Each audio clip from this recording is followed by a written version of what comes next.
The C-17's ramp lowered with a hydraulic groan, vomiting a wave of heat and grit into the fuselage.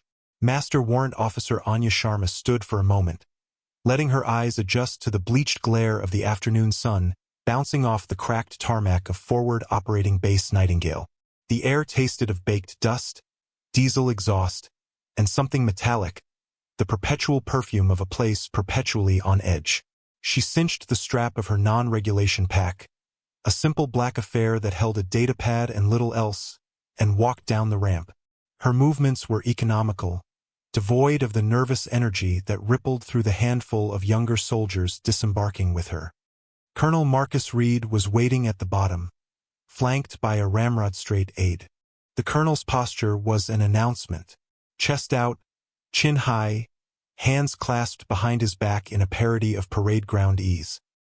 He was a man carved from granite and self-regard, his crisply pressed uniform a declaration of defiance against the entropy of the desert. His eyes swept over the arriving personnel, cataloging and dismissing, until they landed on Sharma. They lingered for a second on the single, subdued crown of her rank insignia, then flicked to her face. His lips, already a thin line, compressed further. "You're the audit team?" Reed's voice was a gravelly baritone accustomed to filling briefing rooms and bending wills. He didn't ask it as a question. It was an accusation. "I am," Sharma said. Her voice was calm, pitched just loud enough to be heard over the whining auxiliary power unit of the aircraft. Reed's gaze narrowed. He had been expecting a major, maybe a light colonel, with a gaggle of subordinate officers and NCOs to conduct the pre-deployment readiness inspection. A formal, predictable dance of briefings and checklists. Instead, he got this. A lone woman, a warrant officer whose age was impossible to guess, with a face that gave away nothing and eyes that seemed to see everything. She looked more like a librarian than a soldier. "Just you?" he pressed, a note of incredulity sharpening his tone. "Just me, Colonel." The aide, a young lieutenant named Evans with a fresh haircut and an eagerness to please that bordered on painful, shifted his weight. He mirrored the colonel's disdain, a slightly less practiced version of the same sneer. "Right?" Reed grunted, the single word dripping with dismissal. "Well, Master Warrant Officer, Sharma, is it? Lieutenant Evans will show you to your quarters. We have a full schedule of briefings prepared for your team." He emphasized the last word, a petty jab at her solitary status. "We run a tight ship here. You'll find all our metrics are green across the board. This should be a quick and painless formality." He turned without waiting for a response, his back a rigid wall of authority. The message was clear. "You are an inconvenience. Do not get in my way." Sharma watched him stride toward the command building, a concrete HESCO and steel monolith squatting at the center of the base. She felt, rather than saw, another presence nearby. Base Sergeant Major Davies stood near the door of a hangar, ostensibly observing the aircraft offload. He was a lifer, his face a roadmap of deployments, and his eyes held a weary intelligence. He met Sharma's gaze for a brief second, a flicker of professional curiosity in his expression, before he turned and disappeared into the hangar's shadow. He had seen the exchange. He was reserving judgment. "Ma'am," Lieutenant Evans said, his voice stiff, "if you'll follow me." He led her away from the flight line, his boots kicking up puffs of fine, talcum-like dust. The FOB was a study in beige and gray, a temporary city built of shipping containers, blast walls, and prefabricated buildings, all slowly being consumed by the desert. Evans pointed out landmarks with the bored air of a tour guide. "That's the Consolidated Mess Hall. MWR tent is over there. Command and Control, the C2, is the main building. Your quarters are in this block." He stopped in front of a drab, windowless container, identical to a dozen others. "This is you. The executive washroom is at the end of the row. The colonel's welcome brief for you is at 0800 tomorrow in the main conference room. He expects you to have reviewed the preliminary readiness reports by then. They're on the desk." He gestured inside. The room was a small metal box containing a cot, a small desk, and a single flickering fluorescent light that hummed a dreary, monotonous tune. A thick binder sat on the desk, its cover emblazoned with the base's unit crest and the words, Operation Enduring Readiness. PRE Inspection Brief. "Thank you, Lieutenant," Sharma said, her tone even. Evans hesitated, as if expecting something more. A complaint, a question, a sign of being impressed or intimidated. He got nothing. He gave a curt nod and left, his footsteps receding down the gravel path. Sharma stepped inside, the metal door closing with a hollow clang that sealed out the oppressive heat and sealed in the stale, refrigerated air. She didn't look at the cot or the binder. Instead, she set her pack on the desk and pulled out her datapad. Its matte black casing was scuffed at the corners, a tool that had seen hard use. She powered it on, the screen glowing with a soft, blue light that seemed to absorb the harshness of the overhead fluorescent. She bypassed the local base network, her fingers moving with practiced speed across the virtual keyboard. She established a secure, encrypted link to a satellite far overhead, a connection that was hers and hers alone. She wasn't here to review Reed's sanitized reports. She was here to read the base's soul. For the next hour, as dusk bled purple and orange across the desert sky, she pulled raw data. Not the polished PowerPoint slides and greenlit charts in the binder, but the unvarnished logs from the vehicle maintenance bays, the diagnostic reports from the communications array, the duty rosters for the perimeter guards, the requisitions from the supply depot. Patterns began to emerge from the sea of data, faint at first, then coalescing into undeniable truths. Maintenance schedules for the long-range sensor towers were being deferred, citing operational tempo. Spare parts for the primary comm server were backordered, with no follow-up for 3 months. The night watch rotations were consistently undermanned, with junior soldiers pulling dangerously long shifts. Colonel Reed's ship wasn't tight. It was brittle. It was a brightly painted facade, and she could already see the cracks spreading beneath the surface. She closed the datapad and finally picked up the binder Reed had left for her. She flipped through the pages, her expression unchanging. Page after page of perfect metrics, flawless reports, and glowing self-assessments. It was a work of fiction. She set it aside. Tomorrow at 0800, she would sit in Reed's conference room and listen to his performance. But her real inspection had already begun. It was happening here, in the quiet hum of a server, in the silent plea of a deferred maintenance log, in the spaces between the lines of a commander's pride. The next morning, Sharma arrived at the C2 building 5 minutes early. She wore the same clean but unremarkable uniform, her presence quiet and unobtrusive. She found the conference room and took a seat at the far end of the long table, away from the command group already assembling at the front. Colonel Reed stood before a massive screen, conferring with his department heads. Lieutenant Evans hovered at his elbow, holding a laser pointer like a scepter. The room filled with the low murmur of conversation and the smell of strong coffee. Sharma remained silent, her hands resting on the datapad in her lap. She observed the dynamics of the room. Reed was the sun, and his officers were planets held in orbit by the gravity of his ambition and his temper. They laughed a little too loudly at his jokes and agreed a little too quickly with his assessments. Fear, she noted, was a key component of his leadership style. Base Sergeant Major Davies entered and took a seat against the back wall, near her.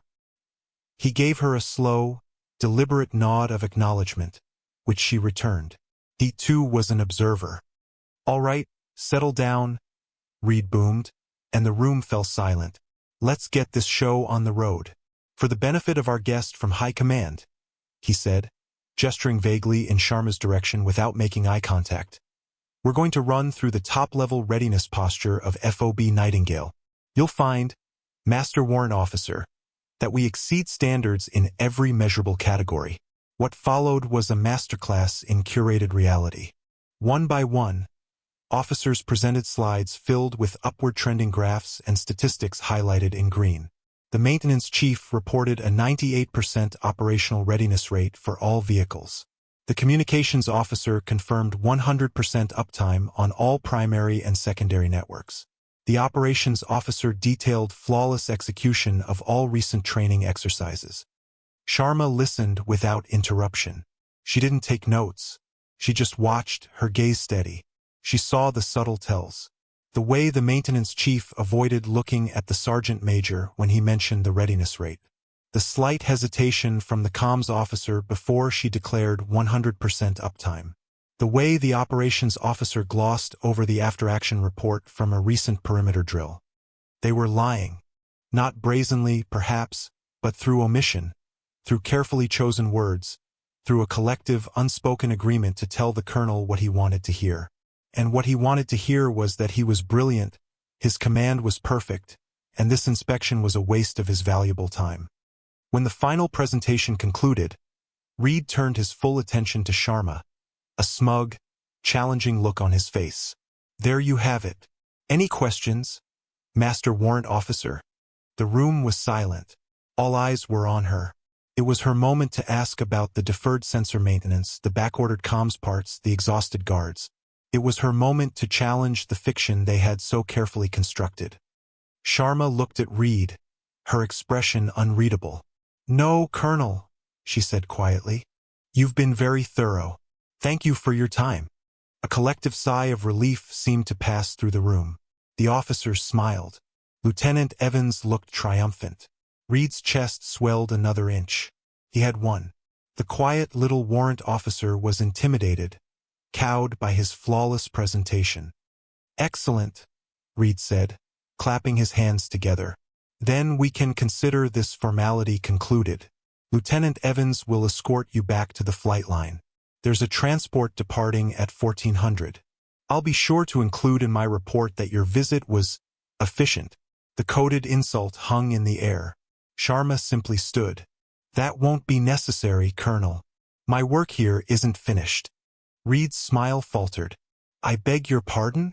We've given you the complete overview. Everything is in the binder." "I prefer to validate the data myself," Sharma said, her voice still mild, but with an underlying firmness that caught the attention of the sergeant major. "I'll be conducting a physical inspection of the motor pool, the comms center, and the perimeter sensor arrays this afternoon." A flicker of panic crossed the maintenance chief's face. The comms officer shifted uncomfortably. Reed's face hardened. The mask of bonhomie fell away, revealing the raw arrogance beneath. "That is highly irregular. My officers have provided you with their certified reports. Are you questioning the integrity of my command, Master Warrant Officer?" The title was a weapon now, each syllable dripping with condescension for her rank. "I'm verifying the data in accordance with standard inspection protocols, Colonel," Sharma replied, her gaze unwavering. Section 7, Paragraph 4 of the Joint Readiness Mandate. "Physical verification is required, not optional." She had quoted the regulation from memory. The air in the room grew thick and heavy. Reed was being challenged, not on his opinion, but on the black-and-white text of a directive he was sworn to uphold. He was trapped. To deny her would be a direct violation of protocol, something that would look terrible on a report, far worse than any minor discrepancy she might find. He stared at her for a long moment, his jaw tight. "Fine," he bit out.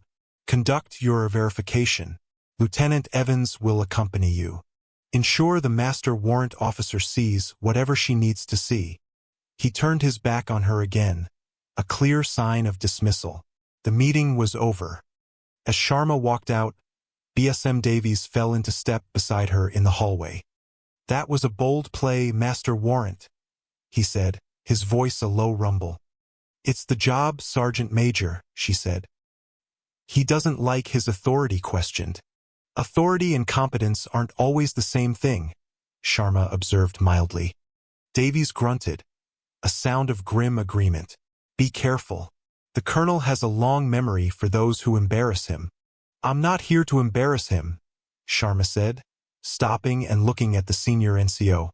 "I'm here to make sure his people don't die because of his pride." Davies met her eyes, and in that moment, a silent understanding passed between them. He had seen the same cracks she had. He was trapped in the middle, loyal to the institution but hamstrung by a commander who wouldn't listen. He gave her a short, sharp nod. He was an ally. The afternoon was a slow, deliberate tour of the base's hidden failures. With a reluctant Lieutenant Evans in tow, Sharma moved with methodical purpose. In the motor pool, she didn't look at the gleaming hulls of the trucks lined up for inspection. She crawled underneath them. She ran her fingers over hydraulic lines that were weeping fluid and pointed out hairline fractures in suspension mounts. She had the mechanics pull up the diagnostic logs on their own terminals, revealing a backlog of critical error codes that had been cleared without being fixed. The maintenance chief, summoned by a panicked Evans, could only stammer excuses about parts and manpower. In the comm center, she ignored the main console and went straight to the server racks. She pointed to a primary server whose fans were screaming with effort, its heat signature visible even to the naked eye. "That's your 100% uptime?" she asked the young comms officer, who paled.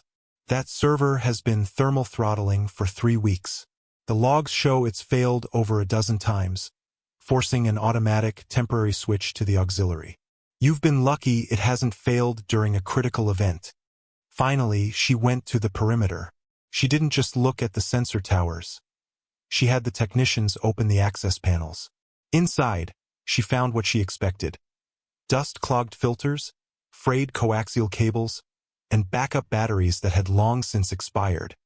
Lieutenant Evans, who had started the tour with a smug air of superiority, was now silent and pale.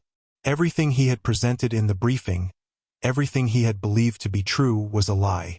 He was seeing the base not through the colonel's confident pronouncements, but through Sharma's critical eyes. He was seeing the disaster waiting to happen.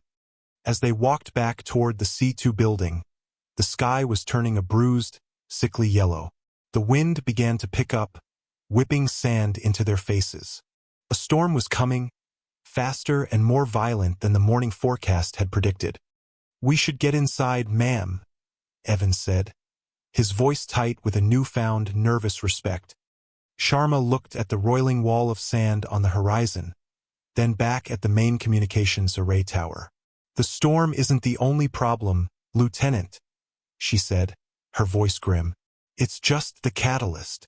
Inside the C2, the atmosphere was rapidly deteriorating. What began as a weather alert had escalated into a full-blown crisis. The sandstorm, a monstrous haboob, had slammed into the FOB with a physical, concussive force.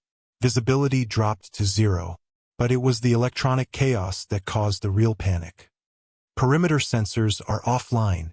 Sector 4, 5, and 6 just went dark, an analyst shouted from his console. "I've got ghost signals all over the board," another added, his voice strained. "They're not matching any known friendly or enemy signatures.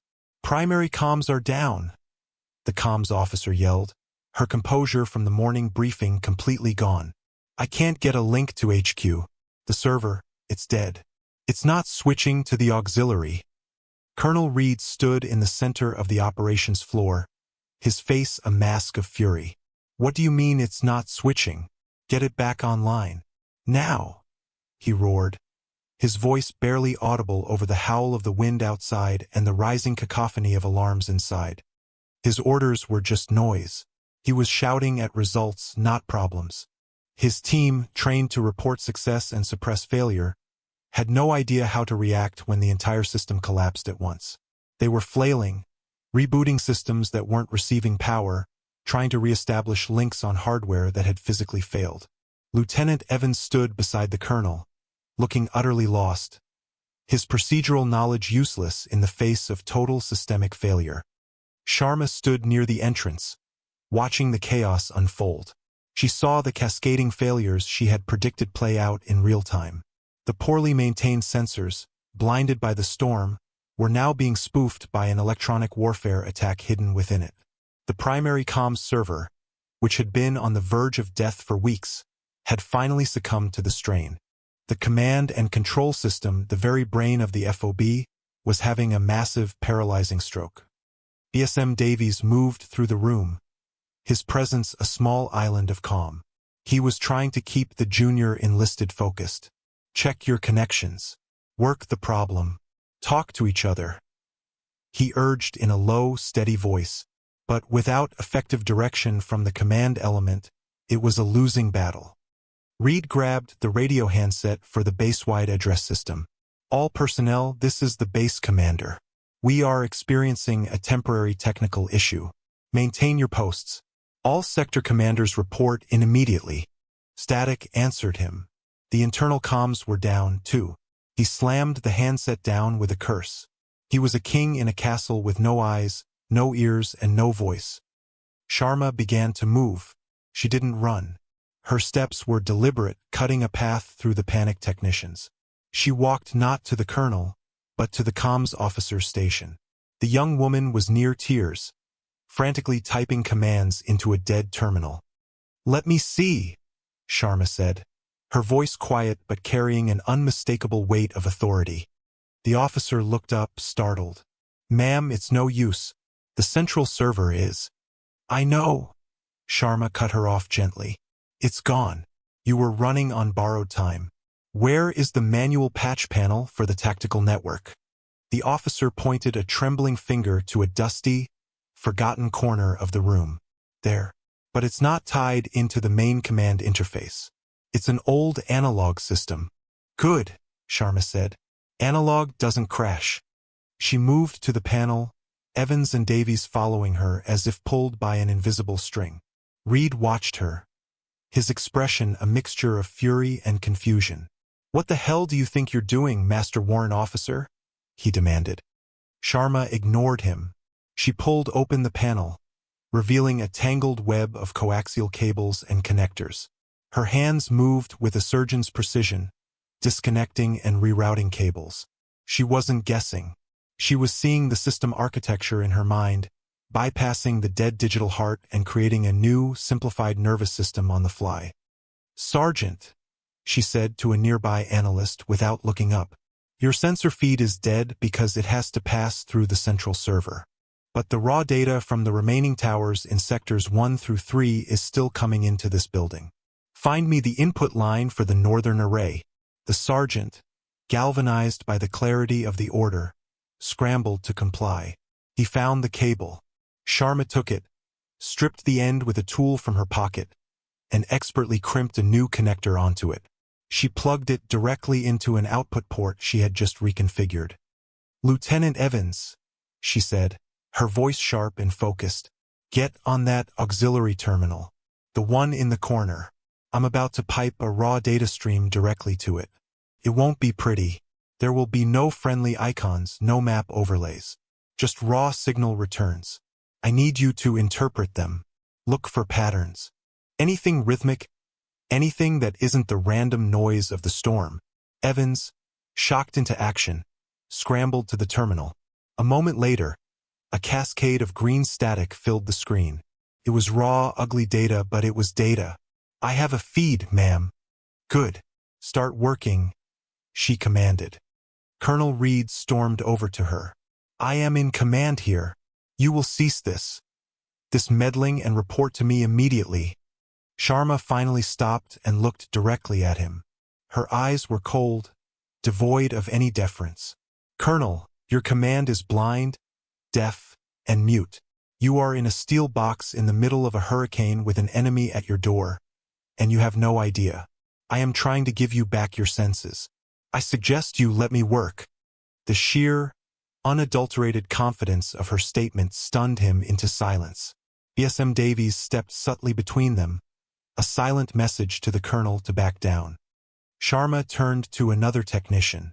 "The base's internal fiber network is down, but the old copper lines for the POTS system are shielded and run in a separate conduit. Find me the main junction box. We're going to turn every phone on this base into a hardline intercom." For the next 20 minutes, Sharma became the central node of the C2. She didn't give grand strategic orders. She gave small, precise, technical instructions, rebuilding the base's nervous system piece by piece. She directed technicians to bypass fried circuit boards, reroute power from non-essential systems, and cannibalize parts from redundant equipment. The chaos on the operations floor began to subside, replaced by a tense, focused energy. People had a purpose again. They were following her lead not because of her rank, but because her instructions worked. "Ma'am, I've got something," Evans called out, his voice sharp. A repeating signal. Low frequency, nested inside the storm's interference. It's a pulse every 3 seconds. It's faint, but it's definitely artificial. "That's their probe," Sharma said, her back still to the room as she rewired another panel. "They're not attacking us with bombs. They're mapping our electronic infrastructure, looking for vulnerabilities. The storm and the sensor ghosts were just cover to get this probe in close." "What do we do?" Evans asked, his voice now stripped of all arrogance. He was asking her, not the colonel. "We can't shoot it and we can't jam it without a primary comms array. We have to trick it," Sharma said. "We need to make the system look both operational and worthless at the same time." She turned to the pale comms officer. "I need you to open a port on the auxiliary server. A honeypot. Make it look like a critical command node, but isolate it completely from our real network. We're going to feed the probe a loop of old, corrupted data. Let it gorge itself on garbage while we get our defenses back online." This was beyond the officer's training. I don't know how to build a shielded honeypot at the root level without the main interface." "I do," Sharma said. She moved to the main command terminal, the one Colonel Reed had designated as his own. It was dark, locked out by the system crash. "But I need root access. Colonel, I need your command authorization codes." Reed, who had been watching this entire spectacle with a mixture of rage and grudging disbelief, seemed to snap back to himself. The idea of handing over his personal command codes to this warrant officer was anathema. It was the ultimate surrender of his authority. "Absolutely not," he snarled. "That is a gross violation of protocol." Sharma met his gaze. There was no time to argue. "You have 2 choices, Colonel. You can let me fix this, or you can sit here in the dark and wait for whatever is out there to finish tearing your base apart. At which point your authorization codes will be meaningless anyway." The room was utterly silent, save for the hum of emergency power and the howl of the storm. Every person on the floor was watching the two of them, a silent referendum on leadership. Sharma didn't wait for his answer. She turned away from him, pulling her own datapad from her pack. She unspooled a single black cable from its side and plugged it directly into an interface port on the command console. "What are you doing?" Reed demanded, stepping forward. "That's a secured terminal." "I'm establishing a direct system link," she said, her fingers flying across the surface of her datapad. "It's faster." On the main screen above them, which had been dark, a single line of text appeared, stark white against the black. "Secure system query initiated. Local command authority, Reed. M. Call locked out. External authentication required. Enter credentials." A collective gasp went through the room. The system had locked out the base commander. Reed's face went from red to ashen gray. "That's impossible. No one can lock me out of my own C2-inch. Sharma didn't answer. She finished typing on her datapad. On the main screen, new lines of text appeared beneath the prompt. "Credentials received. Authenticating. Authentication confirmed. User A. Sharma. ID 778. IG01. Command. Joint Strategic Command / Inspector General's Office. Technical Analysis Division. Access level, Omega." The silence in the room became absolute, a ringing, profound void. The howl of the wind seemed to fade away. Everyone stared at the screen, their minds struggling to process the information. ID 778. IG01. Inspector General's Office. Not some regional audit team, but the highest investigatory body in the military, the direct instrument of the Joint Chiefs. And the access level, Omega. It was a phantom, a myth whispered about by comms technicians and intelligence analysts. A level of system access that superseded everyone and everything. It was total, untraceable, and absolute. It was the key to the entire kingdom. Lieutenant Evans looked from the screen to Sharma as if seeing her for the first time. The quiet, unassuming warrant officer was a ghost, a top-tier investigator with more system authority than the four-star general who ran this entire theater of operations. Her rank wasn't a rank. It was camouflage. Colonel Reed staggered back a step, his hand subconsciously going to the eagles on his collar, as if to make sure they were still there. They suddenly felt very small. He had mocked her. He had dismissed her. He had tried to bully one of the most powerful auditors in the entire military structure. He wasn't just going to get a bad report. He was facing the potential end of his career. Sharma paid none of them any mind. The screen in front of her lit up, granting her full control of every network system on the base. A schematic of the entire FOB's electronic infrastructure appeared, with dead nodes glowing red and active ones green. With a few swift commands, she began to reroute, to isolate, to heal. She built the honeypot the comms officer couldn't, shunting the enemy probe into a digital cage. She reactivated dormant backup systems, bringing the internal comms back online with a reassuring chirp. She bypassed the fried power converters and restored functionality to the remaining sensor arrays, filtering out the storm's interference and the ghost signals. The operations floor came back to life, but it was a different kind of life. The panic was gone, replaced by a quiet, awestruck efficiency. Analysts called out information in calm, measured tones. Technicians worked with a new focus. They took their cues from Sharma. She was the conductor and the C2 was her orchestra. Probe is contained, the comms officer reported, her voice filled with wonder. It's locked in the honeypot and isn't attempting to break out. It thinks it's found the jackpot. Good, Sharma said. Now, let's see who sent it. Her fingers danced across the console. She wasn't just defending anymore. She was attacking. She used her Omega-level access to piggyback a trace program onto the probe's own signal, sending it back down the rabbit hole. The program was invisible, cloaked by the highest levels of military encryption. Tracing the handshake protocol, she murmured, more to herself than anyone else. It's heavily masked, bouncing off 3 different satellites. But the origin signature is non-state. It's a mercenary signals intelligence group. Highly sophisticated. On the main screen, a map of the region appeared. A red line snaked out from FOB Nightingale, jumping from point to point, until it finally terminated at a location 200 kilometers away, deep in an unpopulated mountain range. There they are, Sharma said, transmitting from a mobile platform. Sergeant Major, she said, turning to Davies, do we have any aerial assets on standby? Davies, who had been watching with a look of profound respect, nodded. 2 Reaper drones, ma'am, armed and fueled. But we don't have a comms link to get them a targeting solution. We do now, Sharma said. She typed another command, and a direct, high-bandwidth link to the drone control station snapped into place.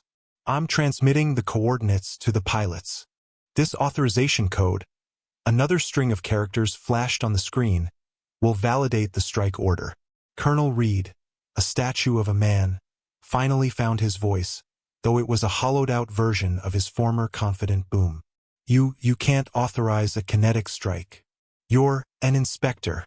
Sharma looked at him, her expression not unkind, but utterly final. My mandate from Stratcom is to assess and ensure the operational integrity of critical assets. That includes eliminating any immediate threats to that integrity. The threat is there. The asset is here. The order is authorized. She turned back to the screen. Strike is away. The room was quiet for the final few minutes. They watched a silent, text-based feed from the drone pilots. Reaper 1, on station. Target acquired. Confirming coordinates. Coordinates confirmed. Weapons hot. Hellfire away. A few seconds later, another line appeared. Splash. Target destroyed. Secondary explosions confirm mobile comms platform. Enemy probe signal has terminated. A wave of relief washed through the C2. The immediate threat was gone. The storm outside was already beginning to lessen, its furious howl diminishing to a low moan. The crisis was over. Sharma calmly began the process of logging out of the system. She restored command authority to the local network, though she left a flag on Reed's profile that would be reviewed by Stratcom. She severed her direct link, and the main screen returned to its normal, placid display of a regional map. It was as if she had never been there. She turned around and faced the room. Every eye was on her. The deference was absolute, a palpable force in the air. Lieutenant Evans stood with his back ramrod straight, his expression one of pure, unadulterated awe. The technicians and analysts watched her with a reverence usually reserved for legends. Colonel Reed looked like a man who had aged 10 years in the last hour. The bluster, the arrogance, the pride. It had all been stripped away, leaving behind a hollowed-out shell. He opened his mouth to speak, but no words came out. What could he say? Thank you? I'm sorry. He had been so comprehensively outmaneuvered, his authority so completely and quietly dismantled, that there was nothing left to say. Sharma's gaze swept over him, then moved to BSM Davies. She gave him a small, almost imperceptible nod. Your base is secure, Sergeant Major. The rest is up to you. Davies nodded back, his expression grim but resolute. He would handle the fallout. Sharma walked out of the C2, leaving the stunned command team in her wake. She didn't go back to her temporary quarters. She walked across the base, the wind now just a brisk, sand-scoured breeze, to the small, windowless container she had been assigned. The harsh fluorescent light hummed its lonely tune. She sat at the small desk and opened her datapad. The blue light cast a calm glow on her face. She began to type, her fingers moving with the same steady, methodical rhythm she had used to save the entire base. She didn't start with the EW attack or the system failures. She started her report with a single damning sentence. Subject: Command Climate Failure FOB Nightingale. She wrote for an hour, detailing every cracked data point, every suppressed report, every instance of fear and intimidation that had led to the near disaster. She documented the lies, the hubris, and the catastrophic brittleness of a command built on ego instead of integrity. She was precise, factual, and unforgiving. When she finished, she encrypted the file with a key that only a handful of people in the world could open and sent it winging its way across the globe through her secure connection. The report would be on a general's desk at Stratcom before sunrise. Colonel Reed's career was over. He just didn't know it yet. Sharma powered down the datapad. The blue light vanished, leaving only the sterile hum of the fluorescent overhead. She leaned back in her chair, the brief tension in her shoulders finally releasing. She picked up a soft cloth from her pack and began to methodically, meticulously, wipe the fine layer of dust from the datapad's casing. Her movements were slow, practiced, and calm. A quiet professional cleaning her tools, her work here done. Outside, the first light of dawn was breaking over the desert, promising a new day.